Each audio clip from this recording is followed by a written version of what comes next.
Well, Christian, it's upon us. The legal tampering period is about to start on Monday over the course of 3 days Monday, Tuesday, Wednesday. It's going to be a situation in which teams can contact and start to reach agreements with free agents from other teams. So the Detroit Lions have started the process of signing their own free agents. It was linebacker day to start for the Lions. It seemed like they prioritized linebackers.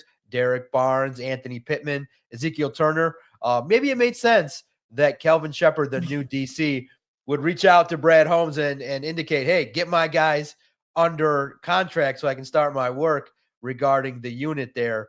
And, with Sean Dion Hamilton as well, working with the linebackers. It's going to be an interesting opportunity for the Lions as they progress and their defense gets reworked. But now in free agency, it's going to be intriguing. I'm curious your thoughts. What do the Lions need to accomplish? Because we can go so many different ways with the Lions strategy. Could they go make a big swing? Could they trade for a Trey Hendrickson? Could they potentially round out the offensive line? What do they need to accomplish? Because it just really feels like that the first goal would be externally find an edge rusher that potentially could come in here that's a little bit better than what you've had. So I do think that coming away with multiple edge rushers this offseason is important. I think free agency and the draft give you opportunities to do that. So I think that's a goal. I do think that the offensive line could be addressed. Depth, maybe a veteran as well, maybe a wide receiver, a traditional X receiver if you are in need of figuring out if Tim Patrick's not going to come back. But now, based on the early news and trends, Christian, it's looking like potentially Carlton Davis doesn't want to come back because the Lions maybe are not willing to pay north of $15 million annually for a cornerback. So I think that, along the defensive line, an edge rusher and cornerback might be some areas that they need to address. Any names that you've maybe peeked at cornerback as well, outside of the edge rushers, that potentially the Lions need to focus? It kind of seems like the Lions' goals are involving making sure some of the defensive talent is looked at and replenished as well heading into 2025.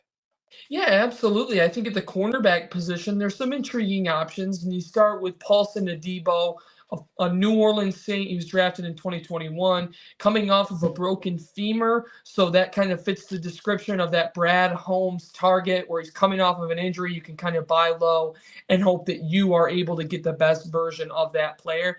I like Adebo's skill set. He can take the ball away. He can play man coverage. He's a good athlete. And I think that he is somebody to keep an eye on if the Lions choose to make a play at the corner position. I also think Christian Fulton is another one that's worth keeping an eye on. There's some intriguing kind of cornerback 2 type of players who could come in and compete for the Lions' top job with a rookie like Terrion Arnold. And if you don't get a corner with veteran experience, then you're making a huge bet on Terrion Arnold and Amik Robertson and Ennis Rakestraw, assuming that Carlton Davis and Khalil Dorsey and Kindle Vildor don't return, in which I think there's a good chance that the Lions could bring back at least one, if not 2 of those 3 players. So it's very interesting to see how they operate at that position. And I think overall, the Lions' mission for free agency should be to use their available cap space to bring in quality depth. When you're a team that wants to go on a Super Bowl run, you have to have good players that are in the second spot on your depth chart.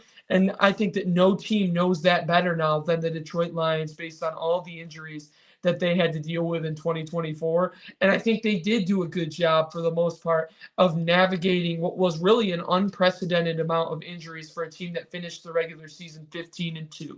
So for the Lions, you have to restock that depth, and then you have to make sure that each of these positions is accounted for, because you never know who the injury bug might bite throughout the course of a 17-game regular season and into the playoffs. So for me, it's all about depth. I'm curious, what do you think the Lions' goals should be heading into free agency?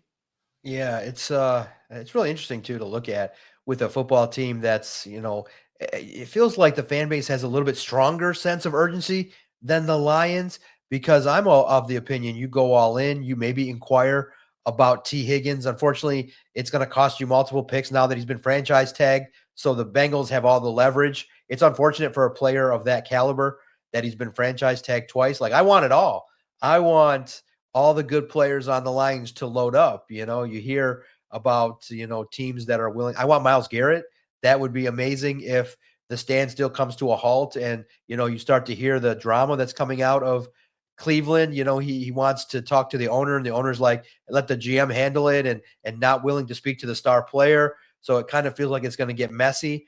So, you look at it and you say, you just want the Detroit Lions to fill holes. You want the fan base to kind of get excited again, because I think the playoff loss was a gut punch. So you want kind of some buzz to enter the season feeling like the Lions can compete, because it starts to feel like right now, okay, the Commanders are maneuvering based on their familiarity with Deebo Samuel. The Eagles maybe will take a step back if they move on, from some talented veterans. So we'll see how they, progress. But you kind of feel like you don't want to take a step back based on the talent that you have. So I'm intrigued. I do think that it just basically is going to add depth, be responsible, and find players that can help this football team in the postseason.